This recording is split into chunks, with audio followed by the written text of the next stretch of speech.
Hello everyone, আসসালামু আলাইকুম। আপনারা সবাই কেমন আছেন? আমরা আল্লাহর রহমতে ভালো আছি। এই যে আমার সোনা মাদ্রাসা থেকে এসে এখন খেলা করতেছে।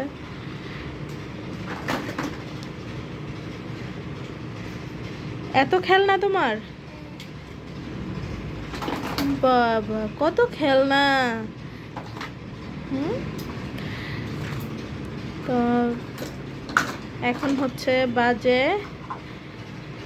11:46। এখন থেকে ভিডিওটা শুরু করলাম, তো দেখতে থাকেন কি করি সারাদিন আমরা। আজকে তুমি আজকে কি খাবে দুপুরে? খিচুড়ি? কেন খিচুড়ি খেতে চেয়েছো? ঠান্ডা ঠান্ডা ওয়েদার, এই জন্য?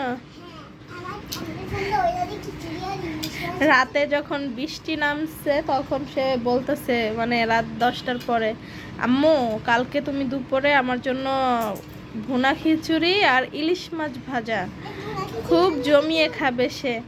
মানে ভুনা খিচুড়ি না, এমনি খিচুড়ি। ও আচ্ছা। তারপরে এই যে এখন যে ইলিশ মাছ নিয়ে আসলাম, তার জন্য খিচুড়ি রান্না করব আর ইলিশ মাছ ভাজা। তার বাবা বলছে তার আবদার পূরণ করতেই হবে। আল্লাহর কি রহমত, এত গরম ছিল, মানুষ পাগল হয়ে গেছিল গরমে। আর একদিনের ঠান্ডা শীতল বাতাসে একদম মনেই হচ্ছে না এতদিন যে এত গরম ছিল। একদম রহমতের বাতাস। আমি জানালা বন্ধ করে রাখছি, ওই পাশে কাজ হচ্ছে, প্রচণ্ড শব্দ, এই জন্য। আর নাহলে জানালা খুলে রাখলে একদম ফ্যান ছাড়তে হবে না, তাহলে এত বাতাস। তো আপনারা দেখতে থাকেন। আর যারা আমাদের চ্যানেলটা সাবস্ক্রাইব করেছেন তাদেরকে অসংখ্য অসংখ্য ধন্যবাদ। আর যারা এখনও আমার সোনার চ্যানেলটা সাবস্ক্রাইব করেন নাই, প্লিজ চ্যানেলটা সাবস্ক্রাইব করবেন, শেয়ার করবেন, লাইক করবেন, সাপোর্ট করবেন। আপনাদের সাপোর্টেই আমরা এগিয়ে যাব ইনশাল্লাহ। ওয়াও, অনেক সুন্দর খেলা তো বাবা। আচ্ছা, আমি রান্না বান্নার ব্যবস্থা করি, তারপরে আবার দেখা হবে। হ্যাঁ, এই যে ইলিশ মাছ নিয়ে আসছি, এটা এখন কাটা হবে।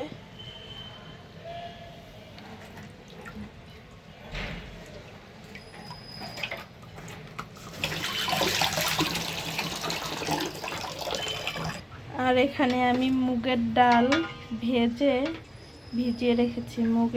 মুগ ডাল দিয়ে খিচুড়িটা রান্না করব, ঘ্রাণটাই অন্যরকম আসবে। এখন আমি এগুলো ধুয়ে নিই, রান্নাটা বসিয়ে দিব। ছেলের ক্ষুধা লেগে গেছে, তাড়াতাড়ি করে দিব। এই যে রান্না বসাবো, আজকে ভাবলাম একটু রান্নাটা শেয়ার করি। খিচুড়িটা রান্না বসিয়ে দিই, দেখতে থাকেন কীভাবে রান্না করি। কড়াইটা গরম, পাতিলাটা গরম হয়ে গেছে, তেল দিয়ে দিয়েছি। তেলটা গরম হয়ে গেলে এখানে আমি দিয়ে দেবো সব ধরনের মশলা রেখেছি একসাথে। তেজপাতা, দারুচিনি, কালো গোলমরিচ, সাদা গোলমরিচ, কালো এলাচ, সাদা এলাচ, জয়ত্রী, এগুলো সব এই তেলের মধ্যে এখন দিয়ে দেবো। বিসমিল্লাহ। ওটাকে একটু ভাজা ভাজা করে তারপর পেঁয়াজটা দিয়ে দিচ্ছি পেঁয়াজ কুচি।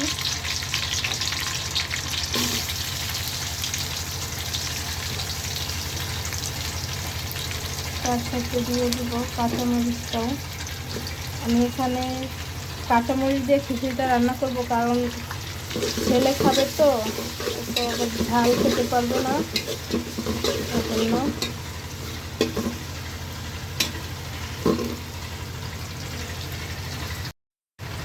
এই যে আমি এখন এখানে ছোট ছোট করে কেটে রাখা আলুগুলো এর সাথে একসাথে ভেজে নেব। এটা হচ্ছে ফাঁকিবাজি শর্টকাট রান্না, সময়ও কম লাগবে, রান্নাও হয়ে যাবে মজাদার। একসাথে ভেজে নিব সময় কম লাগবে। এটা এবার পেঁয়াজটাও লাল লাল হয়ে যাবে, আলুটাও ভাজা হয়ে যাবে, ভেজে নিই।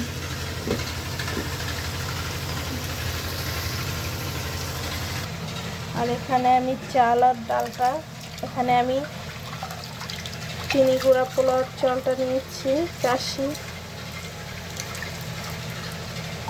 চাষি পোলাওর চাল, আর মুগের ডাল ধুয়ে একসাথে রেখেছি, অনেক ভিজিয়ে রেখেছি যাতে রান্নাটা ভালো হয়। এই যে দেখেন পেঁয়াজটাও ভাজা হয়ে গেছে, আলুটাও ভাজা হয়ে গেছে, সুন্দর মশলার একটা ঘ্রাণ বেরিয়েছে। এখন আমি এখানে এই আদা বাটা রসুন বাটাটা দিয়ে দিব, এটা দিয়ে ভালো করে ভেজে নিব।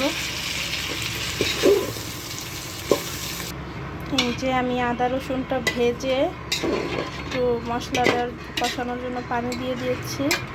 এখন এখানে আমি গুঁড়া মশলাটা অ্যাড করে দেব। গুঁড়া মশলার জন্য এখানে আমি নিয়েছি ধনিয়া গুঁড়া, জিরা গুঁড়া, হলুদের গুঁড়া আর লবণ, শুকনো মরিচ দিব না। ভালো করে কষিয়ে নেব।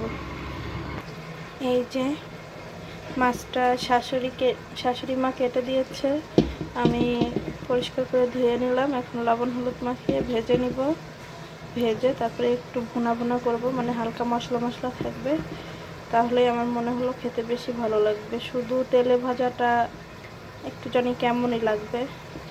খায় মানুষ, আমরাও খাই, কিন্তু অতটা বেশি ভালো লাগে না। একটু ভুনা ভুনা থাকলে, ঝাল ঝাল থাকবে, ভালো লাগবে। এই যে মশলাটা কষানো হয়ে গেছে, এখন আমি এখানে ডাল আর চালটা দিয়ে কষিয়ে নেব। এই যে বিরিয়ানির কল আসতেছে, এবার একটা আমার মুখ থেকে বেরিয়ে গেছে বিরিয়ানি, সরি, খিচুড়িটা করতেছি, কষানো হয়ে গেছে। এখন এখানে গরম পানি করে রেখেছি, এটা দিয়ে দিব।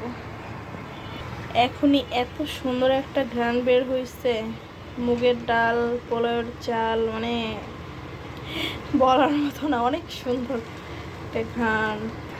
এই যে আমি গরম পানিটা দিয়ে দিয়েছি, তো একটু পরিমাণে বেশি দিয়েছি, কারণ সবসময় তো ভুনা ভুনা খাই। হাজব্যান্ড বলল আজকে একটু মানে নরম নরম রাখার জন্য, এই জন্য ভুনার থেকে একটু পানিটা বেশি দিয়েছি।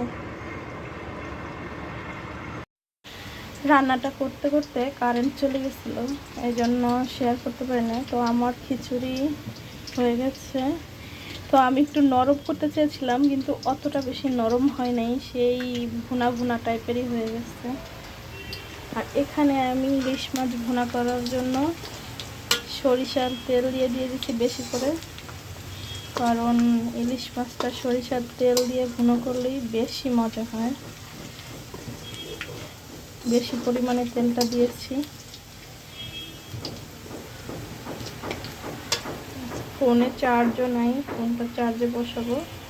দেখা হচ্ছে রান্না শেষ করে। এই যে চলেন, ছেলের জন্য খাবার নিয়ে নিয়েছি, যার জন্য এত আয়োজন, সে যদি না খায় তাহলে কি করে হবে। বাবা দেখো তো তোমার জন্য কি নিয়ে এসেছি আমি। বাবা কি দিয়েছি দেখো তো, তোমাকে তো ইলিশ মাছ। আয় হাত ধুতে হবে, হাত ধুতে হবে। হ্যাঁ তুমি খুশি হয়েছো? আচ্ছা পরে আদর করো, মুখে ওরে আদর, আমার কোলে যাও। তুমি অনেক খুশি হয়ে গেছো। তুমি এই ঘরের কি অবস্থা করে রেখেছো এটা? হ্যাঁ এটা কি অবস্থা আমার ঘরের? হাত ধুতে হবে। আচ্ছা ছেলে খেয়ে নিক, আর আমি ফোনটা চার্জে দেই। ওকে ভাজা মাছটাই দিলাম, কারণ ও তো ভুনাটা খেতে পারবে না, ওটা একটু ঝাল হবে, এই জন্য। ভুনাটা খেলে পরে আমি মুছে বা ধুয়ে দিব, তারপরে বিকালবেলা যে আমি সারিয়ে বইটা শেয়ার করবি না? হ্যাঁ ঠিক আছে, ফোনটা চার্জে দিই। কেমন হয়েছে? টেস্টি? অনেক মজা হয়েছে। বলে দাও যে তোমাকে সাপোর্ট করার কথা বলে দাও। আমাকে সাপোর্ট করবেন, শেয়ার করে লাইক করবেন, সাবস্ক্রাইব করবেন, শেয়ার করবেন আর কমেন্ট করে দেবেন। ওয়াও, কি সুন্দর বাতাস। অন্য পানি পড়ে গেছে। যে দেখেন গাছ একদম উড়ে যায় বাতাসে। এই দেখুন কি বাতাস। এতদিন এত গরম, এখন অনেক বাতাস। আলহামদুলিল্লাহ। আলহামদুলিল্লাহ রাব্বিল আলামিন। এই যে দেখুন ইলিশ মাছটা হচ্ছে, দেখুন কত সুন্দর কালার এসেছে। আমার মনে হয় যে রান্নাটা দেখতে সুন্দর সেটা খেতে অনেক মজা হয়। আর আপনি যতই মজা করে রান্না করেন, যদি দেখতে সুন্দর না হয় সেটা কিন্তু খেতেও ভালো লাগবে না। এটার সাথে কি আপনারাও একমত? তো আমার রান্নাটা প্রায় হয়ে গেছে। খিচুড়িটা তো আগেই দেখিয়ে দিয়েছি, হয়ে গেছে। বন্ধ করে ঢেকে রাখলাম, গরম থাকবে। চুলাটা এখন বন্ধ করে দিব। দেখা হচ্ছে পরে। এখন বিকেলবেলা আমরা ছাদে আছি, প্রচণ্ড বাতাস। আর দেখছেন কেমন একটা মেঘলা ওয়েদার, অনেক ভালো লাগতেছে এভাবে খোলা ছাদের নিচে বসে থাকতে। আর আমার সঙ্গে খেলা করতেছে। তো আজকে আমাদের ভিডিওটা এই পর্যন্তই। আপনারা সবাই আমাদেরকে সাপোর্ট করবেন। এত সময় ধৈর্য নিয়ে আমাদের ভিডিওটা দেখার জন্য আপনাদেরকে অসংখ্য অসংখ্য ধন্যবাদ। হ্যাঁ, যাও যাও, আল্লাহ হাফেজ বলে দাও। ধন্যবাদ সবাইকে, আল্লাহ হাফেজ।